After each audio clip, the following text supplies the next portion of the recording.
The first sign of trouble wasn't a scream. It wasn't a police siren or a frantic 911 call. It was the frantic scent of a cadaver dog in a suburban backyard, a dog whose unwavering focus led investigators to a shallow grave covered in yard debris. And beneath the dirt and dead leaves, they found a body, partially burned. This was not the ending anyone expected for the woman who had it all. This was the final, chilling act in the life of Carrie Hardin. At 40 years old, Carrie had been the very embodiment of the American dream. She was a registered nurse and a powerhouse businesswoman who had built a multi-million-dollar nurse staffing business from the ground up. This was no small feat. It was a testament to her unyielding determination, her business acumen, and her profound understanding of the healthcare industry. But her professional success was only one part of her legacy. She was a devoted and loving mother to her 2 young sons, a role she cherished above all else. She balanced the demands of her thriving company with the tender care of her children, creating a life that seemed perfect from the outside looking in.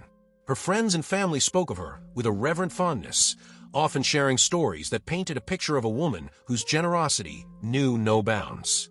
Her mother, in particular, recalled a story that perfectly captured Carrie's compassionate spirit, the time she had money saved for her college textbooks, only to use it to pay a friend's overdue electricity bill. Carrie didn't hesitate. She knew her friend was in need, and without a second thought, she sacrificed her own immediate necessity. Afterward, she simply worked extra shifts to buy her own books, a quiet, selfless act that was typical of her character. She was a person who consistently put others first, a quality that made her not only a successful businesswoman, but also a truly beloved member of her community. Carrie and her husband, Kenneth "Ken" Hardin Jr., lived in a large, gated home in Fayette County, Georgia. To anyone driving by, they appeared to be the perfect couple. Ken was a street preacher and a third-generation minister, a man known for his religious devotion and community standing. His public image was one of piety and faith, a respected pillar of their suburban neighborhood. The family's life was meticulously curated to project an image of peace and prosperity, a reality that only made the truth lurking beneath the surface so much more terrifying. What the public didn't see was the discord. They didn't see the arguments, the subtle coercion, or the tension that was simmering behind closed doors. They didn't see that the life Carrie had so tirelessly built was, in fact, a gilded cage. A woman who had been so selfless with her life and her finances was living with a man who was, in the privacy of their home, a source of fear and conflict. The life she had built for herself and her children was one that she was desperately trying to escape, and her attempt to do so would lead to her brutal murder and a horrifying act of desecration. This is a story about the devastating violence that can hide behind a perfect facade. It is a story about a woman who fought for her freedom, a monster who wore a mask of faith, and the chilling act that would expose the darkness that can lurk in the most unexpected places. Before we delve deeper into this haunting case, I want to know where our community is. Where are you watching from? Drop your city or country in the comments below. Now let's peel back the layers of this suburban tragedy and uncover the perfect facade that was built to conceal a killer. Successful business owner and St. Charles County native. Her story so great, but cut so short. She was murdered by her husband, and tonight this woman's family and friends not only mourn, but vow to fight. And that fight is for Carrie Hardin's children. There is a clash for custody for her 8- and 11-year-old boys. That crime happened in the family's Atlanta home. The custody fight is also there. And tonight, here in St. Louis, Carrie's friends and mother are talking to us about the issues before all of this tragedy. First Alert 4's Russell Kinsall here with that story. Russell. Yeah, the victim, Carrie Hardin, such a smart, hard worker. She had already saved for a car at the age of 14 and a half. She was brutally murdered after years of hiding from others the domestic violence that she suffered. Advocates for victims of domestic violence hope others will hear this story and they will reach out for help. I never imagined that something like this would happen to Carrie. You know, it's like, no way. Carrie was too big for this to happen to her.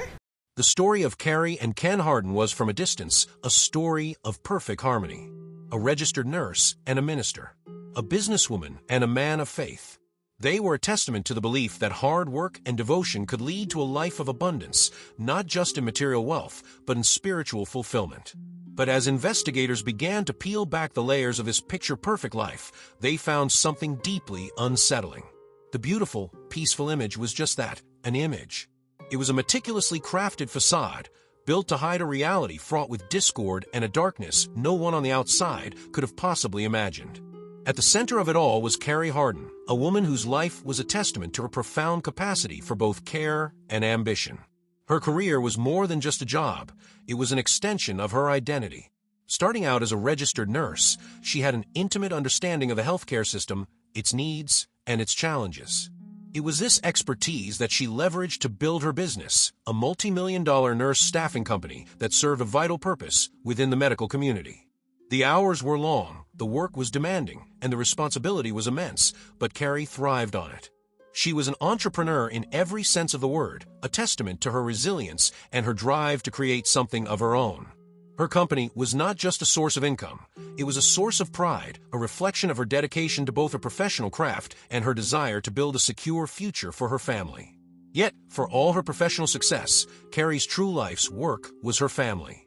She was a deeply devoted mother to her 2 young sons, a relationship that defined her more than any business venture ever could. She was their world, and they were hers. She juggled board meetings and school pickups, business negotiations and bedtime stories, all with an effortless grace that astonished those around her. The children were her motivation, the very reason she worked so tirelessly to build a life of stability and comfort. The love she had for them was evident in every action, every decision, and every sacrifice she made. Her selfless nature was something her family and friends knew well, and extended far beyond her maternal love. It was a core part of her identity, a kindness that ran so deep it was almost instinctual. The story of her college textbook money, for example, was one that would be recounted to investigators as a key to her character. Imagine a young woman, a college student with limited funds, saving up for the books essential to her education. The money was her own, hard-earned, and set aside for a specific purpose. Yet, when she learned a friend was facing the threat of having their electricity shut off, she didn't hesitate. She took the money intended for her own future and gave it away to help someone else. It was an act of pure, unadulterated generosity. Carrie then went on to work extra shifts, late nights and early mornings, to replace the money she had so freely given away. This wasn't a grand public gesture. It was a private act of care that demonstrated the kind of person she was at her very core. She was a giver, a nurturer, a woman who fundamentally believed in the good of others, a fact that makes what would happen to her so much harder to comprehend. This compassionate, driven woman lived in a beautiful, gated community with her husband, Kenneth Ken Hardin Jr., a man whose own life was built on a different kind of public image.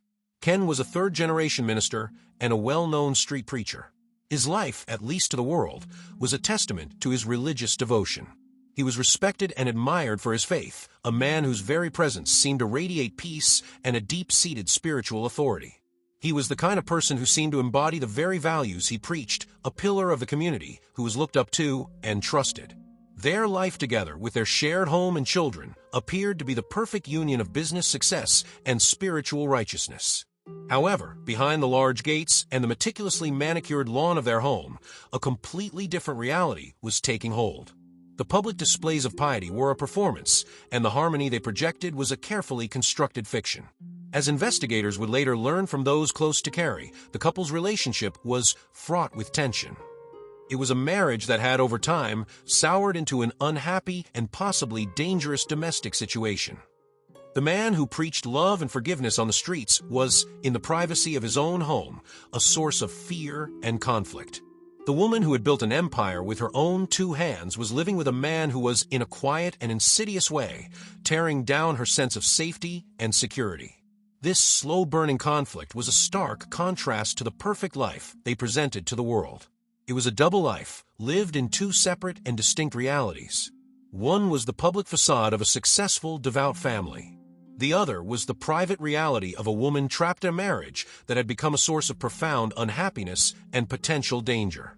This unsettling dichotomy would eventually become the key to understanding the full horror of what was to come, as the facade was about to crumble in the most violent and final way imaginable. For Carrie Hardin, the realization that her life with Ken had become not just unhappy, but actively dangerous was a slow, agonizing process. The private moments of discord, the subtle shifts in her husband's demeanor, and the constant, underlying tension had finally culminated in a singular, life-altering decision. Carrie knew she had to get out, and more importantly, she had to get her 2 young sons out. This was not a rash, emotional impulse, but a carefully considered, logical plan, the kind of plan one would expect from a brilliant businesswoman. She wasn't running. She was executing a strategic retreat to save her family. In the weeks before her murder, Carrie set her plan into motion. She wasn't just talking about leaving. She was taking definitive, irreversible steps toward a new future. She reached out to her professional network, discreetly searching for opportunities that would allow her to leave her current life behind. Her search led her to a nursing position at a VA hospital out of state, an opportunity she immediately accepted. This wasn't just a career move. It was a relocation, a complete change of scenery designed to put hundreds of miles between her and the dangerous situation she was in. She was preparing to pack up her entire life, her home, her belongings, and most importantly, her children. The prospect of starting anew, in a different state, was daunting, but to Carrie, it was a necessary step towards regaining control of her own life and securing the safety of her sons. Her decision to leave was not born of anger, but of a profound love and concern for her children. Her sons, aged 8 and 11, were the center of her universe, and she knew that the environment of constant tension and unspoken danger was not a healthy one for them to grow up in. She had to break the cycle to provide them with the peace and stability they deserved, even if it meant sacrificing the comfortable, prosperous life she had built. The relocation was her final, ultimate act of maternal devotion. It was an act of courage, a desperate and determined gamble for a brighter future, one that, tragically, she would never get to see. Carrie understood the risks involved. She knew that her decision, if discovered, could ignite a firestorm. This is a crucial point that those who have never faced domestic violence often fail to grasp. The period when a victim plans to leave is statistically the most dangerous time. It is the moment an abuser loses their control, and in that loss, they often become more erratic, more desperate, and more violent. An abuser's power is built on a foundation of dominance and control, and a victim's attempt to escape that control is seen as an act of defiance, a challenge to their authority that can have deadly consequences. Carrie, in her attempts to discreetly orchestrate her departure, was unknowingly walking through this perilous window, and she did what many victims do. She confided in someone she trusted. She told a family friend about her plans to leave Ken, revealing the unhappy truth about her marriage and her firm intention to start a new life away from him. This act of confidence wasn't just a casual conversation. It was a way of creating a witness to her intentions, a way of signaling to the outside world that her decision was final and that her life was on a new course. Her confession underscored the gravity of her situation and confirmed that her decision to leave was not just a passing thought, but a fully formed and executed plan. As her plans began to solidify, the atmosphere in the Hardin home grew more strained. The tension, once a simmering undercurrent, began to rise to the surface. It was a pressure cooker, with Carrie's every move and every word a potential trigger. The air in the once perfect suburban home became thick with a quiet dread, a sense of foreboding that could only be felt by those who were living through it. The stage was set for the final, tragic confrontation. A woman's unwavering resolve to take back her life, and a man's desperate, violent need to maintain his control. It was a collision course, and in the early hours of that fateful August morning, their two paths would collide in a horrifying explosion of violence from which only one would walk away. The pressure cooker that had become the Hardin home finally exploded in the early hours of that fateful August morning. The argument, a culmination of months, if not years, of festering tension, reached its breaking point. For Ken, it was the ultimate loss of control. He was a man who had built his life on authority and dominance, and the one person he believed he owned was now actively planning her escape. He saw her resolve not as an act of self-preservation, but as a direct challenge to his power. The fragile facade of their lives finally shattered in a moment of unspeakable violence, a moment that would end with a terrifying sound and a final, brutal silence. In the midst of the argument, Ken Hardin reached for a firearm. The details of the moments that followed are known only to him, but the forensic evidence tells a grim and undeniable story. He shot his wife, Carrie, not once, but 9 times. The number is staggering. It is a number that screams of merciless rage, of a cold, unforgiving act that leaves no room for the notion of self-defense. A single gunshot could be an accident, a tragic error. But 9 shots is an execution. The violence of the act was so extreme that it left behind a crime scene that would be forever etched into the minds of the investigators who discovered it. Bullet holes and blood stains littered the home, tangible proof of the savage struggle that had taken place. The suburban sanctuary, the very place she had sought to protect for her children, had become her tomb. But the horror did not end with her death. What followed was a cold, calculated attempt to erase the crime and the life he had just so viciously taken. Ken's actions in the aftermath reveal a mind not blinded by rage, but one that was chillingly conscious and determined to conceal his guilt. He began to meticulously clean up the blood evidence inside the home. This was not a panicked, frantic act. It was a conscious effort to destroy proof, a futile gesture to wipe away the undeniable stain of his crime. It was an act that spoke volumes about his awareness of what he had done and his desperate need to escape the consequences. He was not a grieving husband, he was a methodical killer. This act of concealment, however, was just the beginning. In the hours that followed, Ken would commit a series of vile and deliberate acts that would shock even the most seasoned investigators. With his wife's lifeless body, he continued his dark work. He dragged her remains from the home to the backyard, a space that was meant for joy and family, a place where his sons likely played. There, under the cover of darkness, he committed a final, ultimate act of desecration. He burned her body, attempting to destroy any evidence that could identify her, to render her unrecognizable, to make her disappear entirely. When the fire finally died down, he proceeded with the final, horrifying step of his cover-up. He buried her. He didn't carry her to a remote location or a hidden wooded area. Instead, he dug a shallow grave right there in the yard. He then covered her partially burned remains with yard debris, a pathetic and desperate attempt to hide the profound evil that lay just beneath the surface of his supposedly perfect life.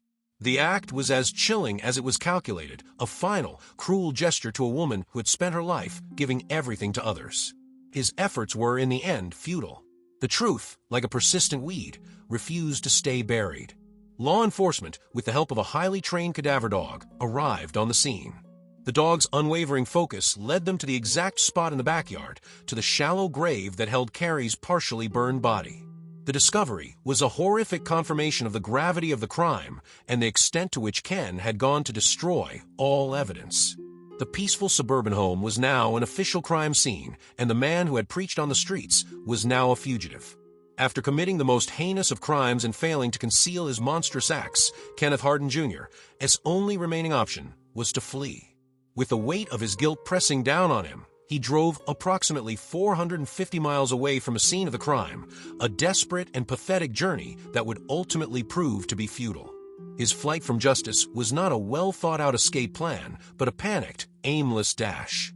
He was a man running not just from the law, but from the unspeakable evil he had just committed, an evil he could never outrun.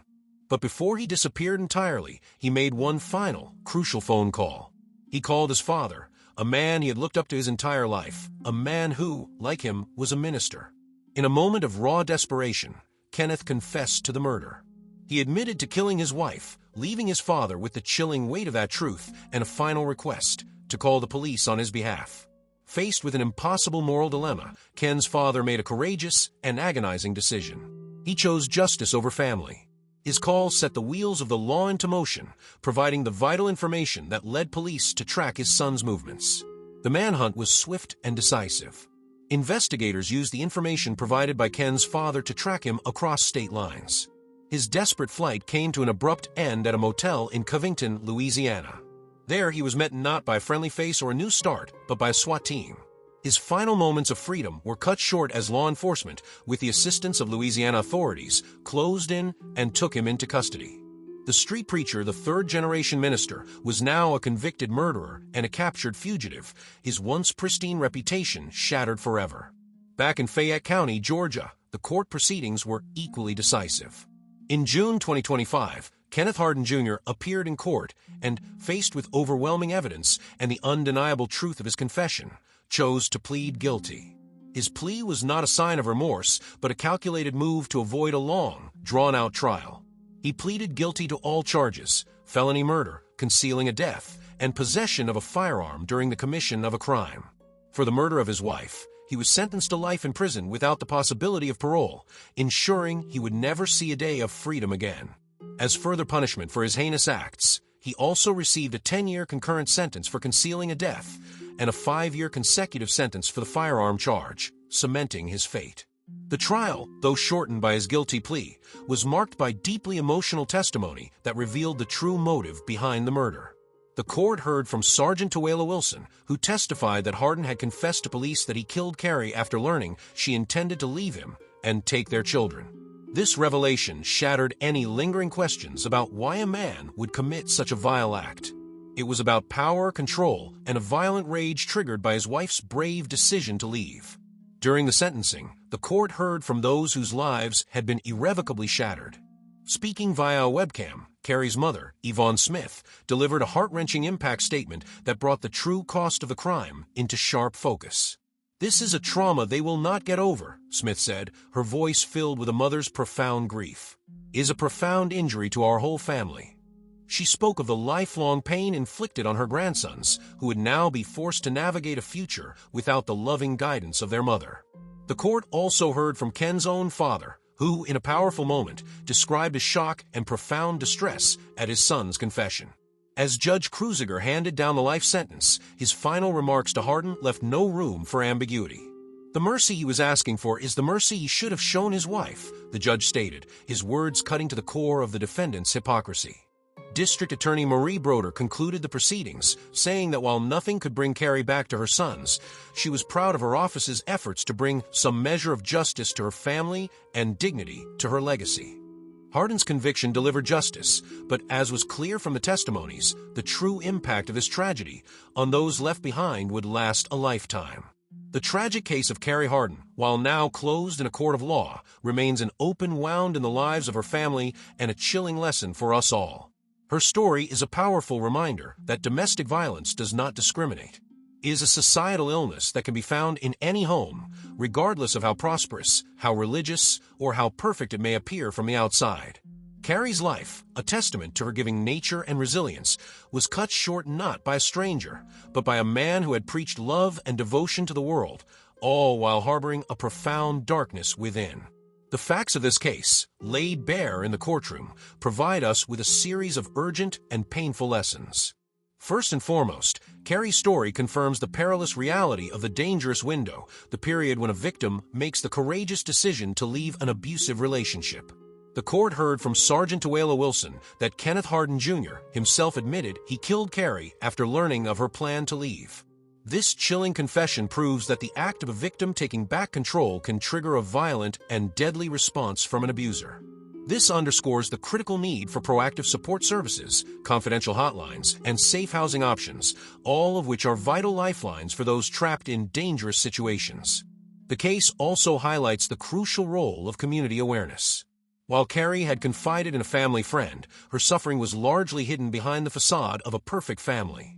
This serves as a stark reminder that we must all be more vigilant, more attuned to the signs of distress in those around us.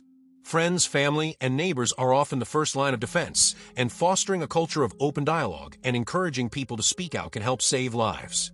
While justice was delivered in the form of a life sentence for Kenneth Hardin Jr., it cannot bring Carrie back to her sons. The legal system, while effective in convicting her killer, could not protect her before it was too late. Her story serves as a powerful call to action for stronger legal protections and more aggressive law enforcement responses to reports of domestic violence. Ultimately, Carrie Hardin's life, though tragically cut short, stands as a testament to her strength and love. It is a story of a woman who fought for her freedom, for her children's safety, and for a life of peace and dignity. Her legacy is one of resilience and a powerful, haunting plea for us to confront the hidden realities of domestic violence, to recognize the signs, and to act before it is too late. Judge Kruziger's final words to Ken Hardin were a fitting moral conclusion to the legal proceedings. The mercy he was asking for is the mercy he should have shown his wife. The message from District Attorney Marie Broder also rings true. While justice was served, the true work lies in honoring Carrie's legacy by protecting others from a similar fate. This case is a chilling reminder that the darkness we fear is often found not in the shadows, but in the most familiar of places. If this story resonated with you, and if you believe in shedding light on these hidden truths, be sure to hit that subscribe button and join the Crime Scene Exposed family. Until next time, stay vigilant.